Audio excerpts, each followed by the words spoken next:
Boundary sync rate increasing from 0.003 to 0.005. Seether exposure level increasing to 30,000. All changes are acceptable.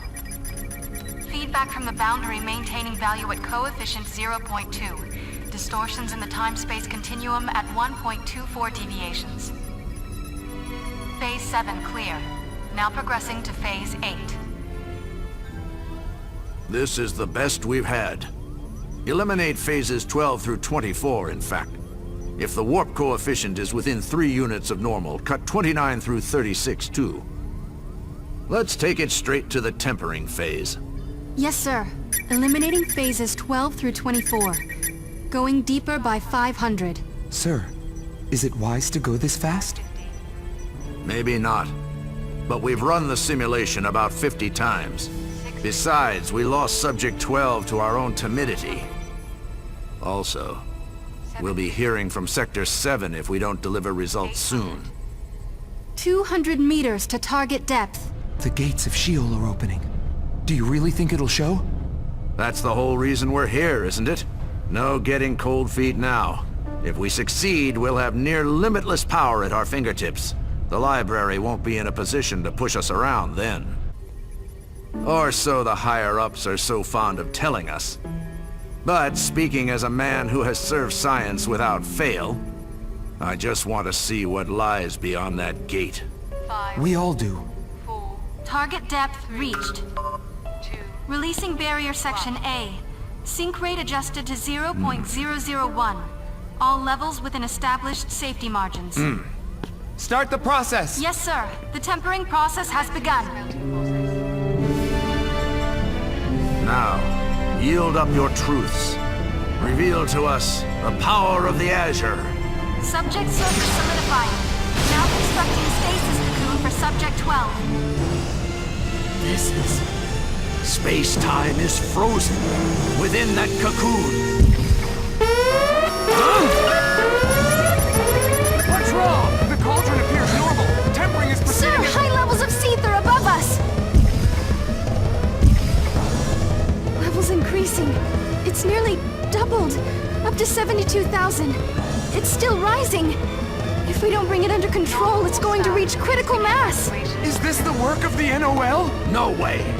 Not even the NOL can concentrate those levels of Seether in one location. It isn't possible. Find the point of concentration. Coordinates now. Levels now exceed 100,000! Damn it all to hell. Pull out Subject 12 at once. Shut off the power grid. Terminate the experiment. Yes, sir. Cutting all power. Sir! The grid's not responding! What the? Get them online and for God's sake, hurry! Right! Damn it! What the hell do they think they're doing at a time like this? Point of concentration determined. It's Sector AA1. Sir, it's above Ikaruga. 36,000 feet above. But that means it's coming from orbit!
Who the hell are you? Answer me, goddammit. It's over. Welcome back to BlazBlue. Now this is Continuum Shift Extend. Now what I thought we should do before we actually do the story for Continuum Shift Extend, as it has been a while, I thought we'd do a recap of Calamity Trigger, because Extend does one that's reasonably compressed and tells you everything. You can go and watch the series I've already posted, but that's your choice. Now then, onwards. A masked man clad all in white assumes a menacing stance, his sword at the ready.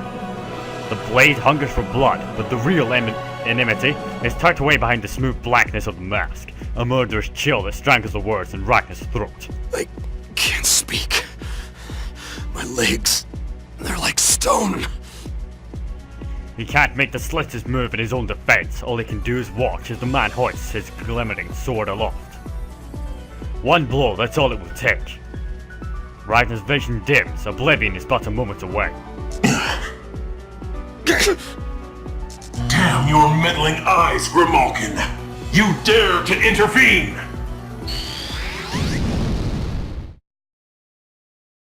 Wait, he's gone? Was that magic or science just now or what? Can someone tell me what the hell's going on already? Oh shit, the cauldron!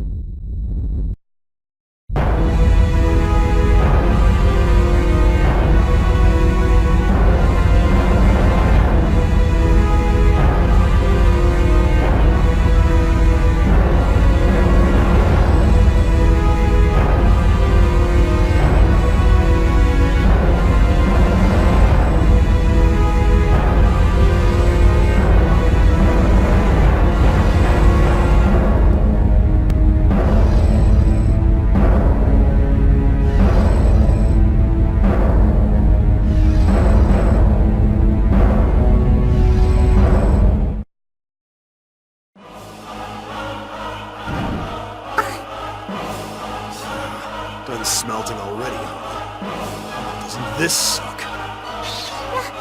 Ragnar! It's been forever, huh? I'm so glad I get to see you again. That makes one of us. Just can the cutesy crap. I didn't come here to waste my breath talking to you. Of course not, silly. You came to kill me. Killing's for people. Destroy is what I'm gonna do to you.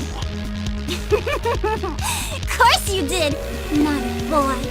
Me, the world, everything in it. Once you get going with that sword of yours, you just can't help yourself. What the hell are you babbling about? I'll do it too.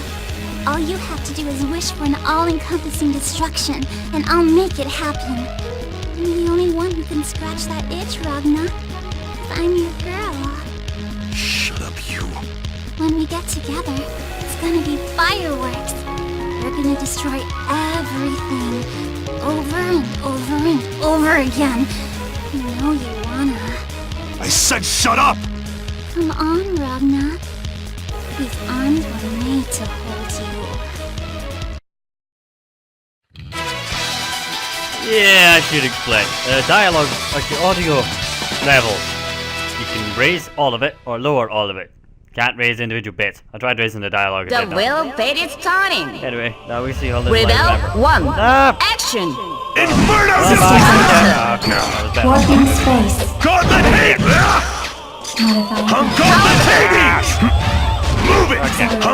Warping space. Hellspace! Okay. Suppression. No. Trying to Inferno Divide! die. Bit difficult. Counter. Inferno Divide! Ow. Yeah, I refuse to lose in the first fight. Hellspace! It's just depressing if I do. Gauntlet hate! If you want to block, but it's gonna kill you somehow. Stabilize. Gauntlet hate! Die. Are you even trying? That's fun. Counter. Carnage! Scissors! Yes. Counter. Not that one. Problem with my grab button is Inferno Divide! Gauntlet hate! Altering status. Sting! Gauntlet hate! Altering snap. Bastard! Gauntlet hate! Gotcha. Hey, wait, no, you got me. Gotcha.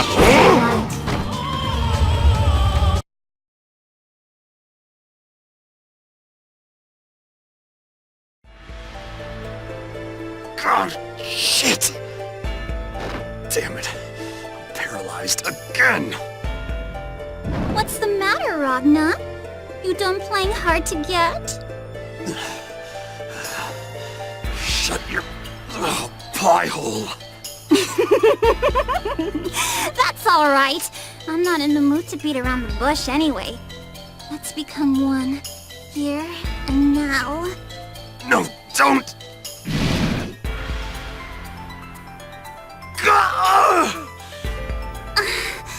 Yes, Ragna! Give me more of that delicious energy!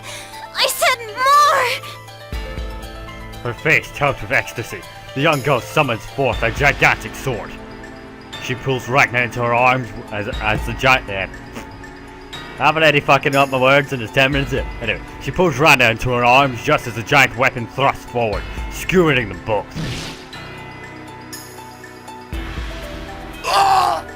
Ragna! The girl's back arches in a spasm of pleasure. Still transfixed upon the girl's blade, the two bodies slowly fall into the cauldron's maw.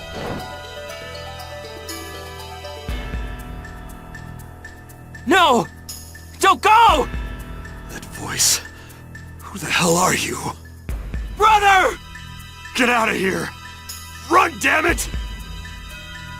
Someone runs towards Ragnar's falling body, but he lacks even the strength to recognize who it is. A darkness begins to sear through his veins, muzzling his muddled consciousness. He feels the darkness shredding him from the inside out. That which was Ragnar begins becoming something else entirely. And then...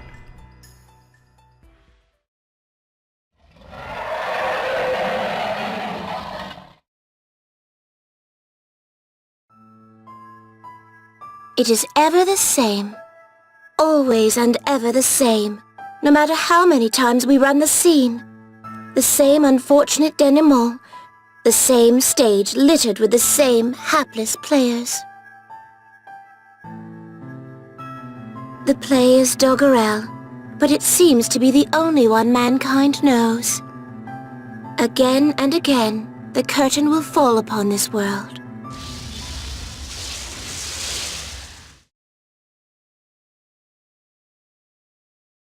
The beast has been detected. System now shifting into phase 298.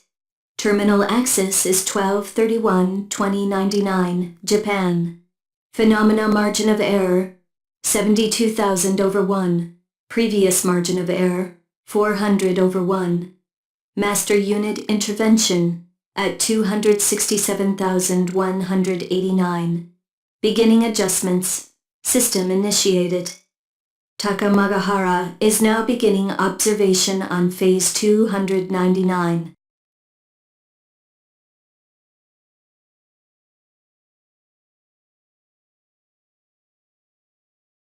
The tale never ends. Not really. Destruction is its prologue, and its afterword. It lacks the means to an end. The world yearns for that final obliterating page. Every fresh chance leads to that same familiar doom. That is why. Ragna, do you hear me? Until we meet again.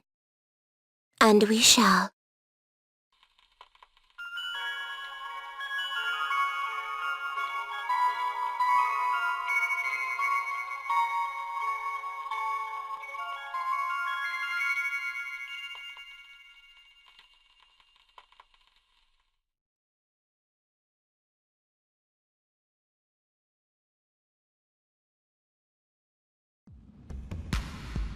January 1st, 2100, the Black Beast first appears in Japan. No one knows what it is, or from whence it has come, but it lays waste to Japan in a heartbeat. Not wanting to share this fate, the remaining nations of the world unleash the whole of their nuclear arsenals upon the creature. But the beast is not felled, and Japan ceases to exist. It is only a matter of time before the beast strikes again. Mankind puts up a valiant fight, but the beast consumes everything in its path. The world speeds towards utter destruction. But then, in 2107, the beast suddenly goes dormant. Mankind doesn't waste the opportunity granted by this sudden hibernation. It develops tools that come to be known as Armagus weaponry. When the beast rouses from its slumber a year later, humanity goes on the offensive, thanks in no small part to 6 legendary warriors who turn the tide of the battle in mankind's favor. January 1st, 2110. After an epic encounter, the warriors defeat the beast. Revered as mankind's saviors, they are henceforth known as the 6 Heroes. Though man survives, it is at a great cost. The battle, which has lasted 10 grueling years and claimed over half of the world's population, will be spoken of as the Dark War. Soon after the Dark War's end, the 6 heroes vanish into the mist. They are never heard from again.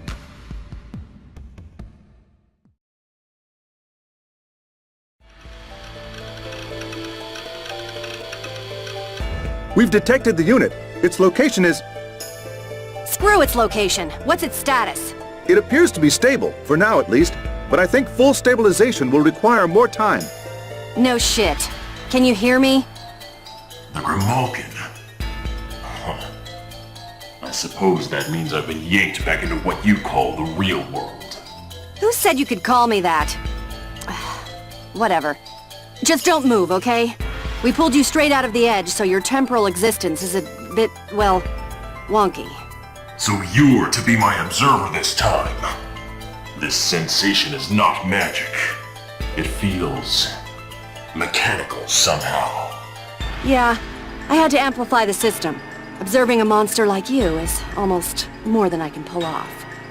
That said, all I need for you to do is exist. You think you can handle that? Are you after Terramy? Answer hazy, try again later. Just do as I tell you, okay? Oh, and we've only stabilized you to about 20%, so don't try anything stupid. Well, anything stupider than usual. That's more than enough. Huh? I figured such a meager percentile was the extent of your capabilities. I have but one mission in this world. To terminate the Black Beast. Keep dreaming. Do you have any idea how much time and money we put into salvaging you? You're not going anywhere.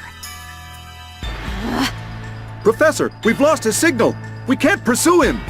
No shit, Sherlock. Why are the 6 heroes such sons of bitches? Get me Tager, now! Yes, ma'am. This is Kokanoe. Over. Tager here. Go ahead.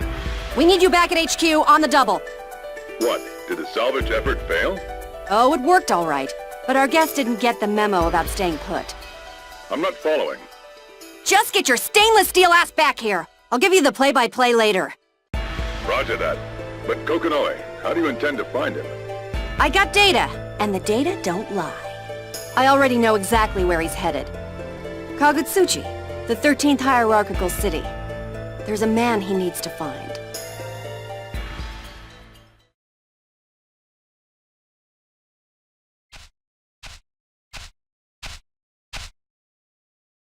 Come on, enough with the freaking trees already. Working his way through a dense forest, Ragnar snarls his complaints to the fast darkening sky. To travel through such a place without a light would usually be courting a broken neck, but tonight it's not an issue.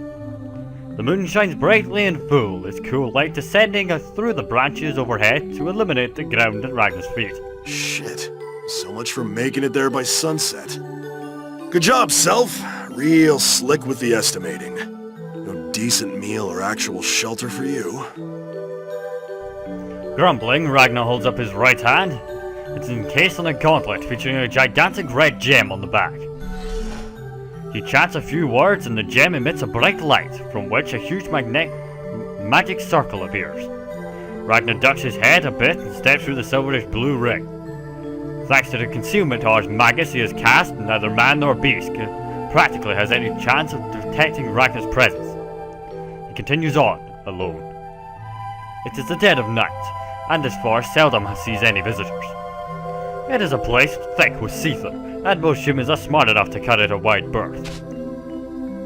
That's why Ragnar stopped in his tracks when he reached a clearing large enough in which to draw his sword. Look, whoever the hell you are, I don't like being followed. At first, Ragnar had barely sensed the other's presence, but now it's stronger than ever.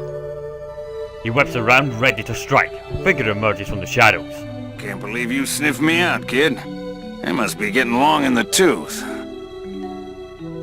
The man who has spoken is not a man at all, but a cat. A cat who walks upright, engages in human speech, and wields a sword of its own. This seemingly docile creature is the strongest being on this planet, and one whom Ragnar knows well. That was you, Master? Better perk up your ears, kid, walking through the forest at this hour. Wouldn't want to run into any ghosts, would ya?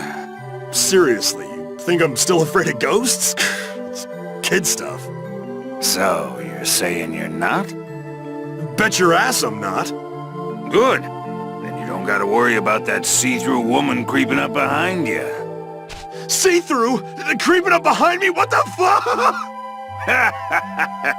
I'm just yanking your chain, kid. Your senses might have improved a smidge, but I guess some things just don't change. Yeah, real funny. If you're done effing with my head, how about you tell me what the hell you're doing out here, creeping up behind me like some sort of dirty cat voyeur? If you got something to say it. It just happened to spot you out here. Thought tailing you might serve to pass the time, that's all.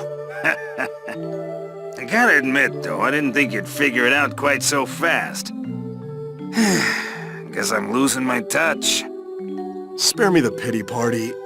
Isn't this the part where you tell me what an awesome job I did of finding you, or how much I've grown, or some crap?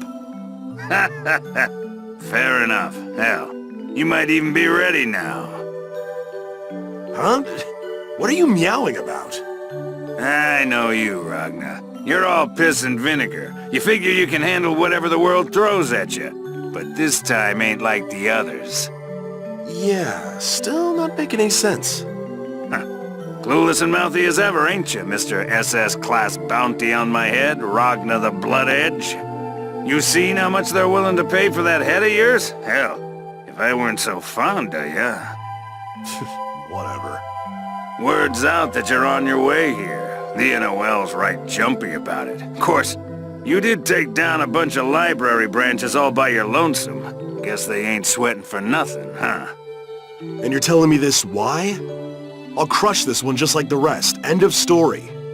Just warning you, that's all. You're gonna have more than the NOL on your plate this time around, so be careful. Is that your long-winded way of saying there'll be bounty hunters too? Just my luck. That ain't all. There's more? He's here. He who?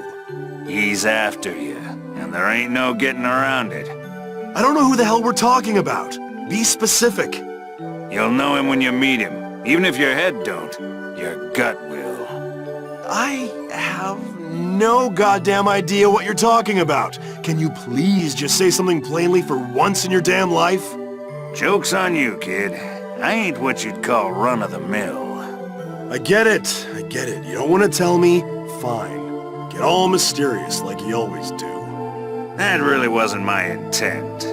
Back then. Huh? Oh, don't mind me. I was just ruminating on the good old days. Please tell me that by the good old days you don't mean the Dark War. The Dark War, and the decade of carnage that accompanied it, came to a close approximately 90 years ago. Juby had been one of the 6 heroes who led mankind to victory. Well, not quite that far back. Hell, you don't really want to listen to a relic like myself natter on, do you? Honestly, not really. You've gained a whole mess of strength in the time I've known you, Ragnar. Now you roll out the compliment. I so don't get you. But that arm of yours, that Azure Grimoire, just 'cause it's cozying up to your shoulder, don't get thinking you own it. How could I forget? Ragnar looks at his right hand. The gem-topped gauntlet he wore didn't encase an arm of flesh and bone. He'd lost it years ago during the massacre of his village. Instead, he wielded what people referred to as the Azure Grimoire. Mind telling me what the hell this thing actually is? I know it lets me use Ars Magus, and it requires human souls to work. I can't tell you any more than that, sad to say. On account of my not knowing any more than that myself. Thanks for enlightening me. Well, whatever. Guess I'll make the most of it while it's stuck to me. Ragnar. I know. The grimoire's not mine. I'm just its steward. Great power, great responsibility, blah, blah, blah. Folks have been putting me to sleep with every possible variation of that line for years now. You really think I'm gonna forget? For your sake, kid. I hope you don't. I won't. Now, if we're done here, I'm gonna split. I can't see for crap out here, 'cause I'm not a cat. Godspeed. Whatever works. Turning his back to the beastkin, Ragnar leaves the clearing. Jubei's presence vanishes as though he's never been there. Ragnar dashes through the trees, too impatient to worry about his footing. He shakes his head at the thought of his master. Strongest guy alive, and he creeps up behind me like it's a game or something. Ragnar slows to a trot, but not because he's tired. Quite the opposite. He soon emerges from the forest and takes in his new surroundings. The branches and foliage that loomed overhead are a thing of the past. There's nothing blocking Ragnar's view of the beautiful night sky anymore. His gaze drifts back down, and he settles on the huge mist-shrouded mountain that stands before him. Finally, this is what I'm talking about. Glowing lights are clustered at various points atop the mountain. The effect was not unlike that of a Christmas tree, its lit branches stretching skyward. The 13th hierarchical city, Kagutsuchi. 100 years ago, the world was brought to the brink of destruction at the claws of the Black Beast. Its arrival coincided with that of a mysterious fog, Seether, that began to blanket the earth. The places where it gathered became wastelands in short order. And prolonged exposure to Seether has very detrimental effects upon the human body. Even now, decades after the Black Beast's defeat, Seether continues to... For the love of God. Yep. It's only because we're not fighting. Even now, decades after the Black Beast's defeat, Seether continues to seep out from the spot where it first appeared. In the meantime, mankind has taken to building cities atop high mountains, in an effort to avoid the toxic mist. Thanks to the advancements in the fields of Ard Magus, even the harshest peaks were now habitable. These colonized mountains came to be known as hierarchical cities, owing to their tiered design. Right now, Ragnar stands before the 13th of such city, Kagutsuchi. It'd be great to flush this library before the year ends. Ragnar begins his hike up the slope leading to Kagutsuchi, grumbling all the while. Only a few days stand between him and the end of the 2199.